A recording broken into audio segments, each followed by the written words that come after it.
તો આજે છે ને રાંધણછળ છે, તો અમારા ઘરે તો પૂરી બને છે. તો ચાલો તમને બતાવું આજ કેટલી પૂરી બનાવવાની છે ને અમારે. આપણે કેમ પૂરી બનાવી છે? બસ પૂરી ખાવાનું બંધ થયું. કોઈ રસ કા મઠો લઈ દે તો મને ડાયાબિટીસ વાળા એટલી અહીં વણાઈ ગઈ છે. એટલો કિંડો પડ્યો છે અહીંયા.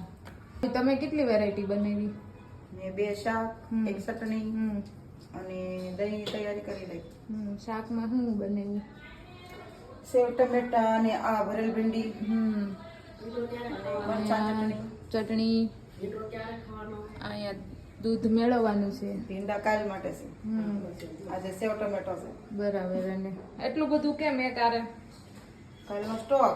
બરાબર. તો કાલ કેવો દિવસ છે ખબર? કે કાલ લેડીઝ ને જમવા મતલબ રસોડામાંથી રજા મળે હે ને? શેરીમાં બેસવાનું. કાલ શેરીમાં બેહવાનું, મોજ કરવાની. તો બધાયને હેપી રાંધણછળ. તો આવી જાજો કાલ મમ્મી જમવા. હા. તો કાંઈ નહીં, તમે અમને કોમેન્ટ કરીને કહેજો કે તમે થેપલા બનાવ્યા છે કે પૂરી બનાવી છે. તો ચાલો હવે અમે ફટાફટ કામ પતાવી દઈએ.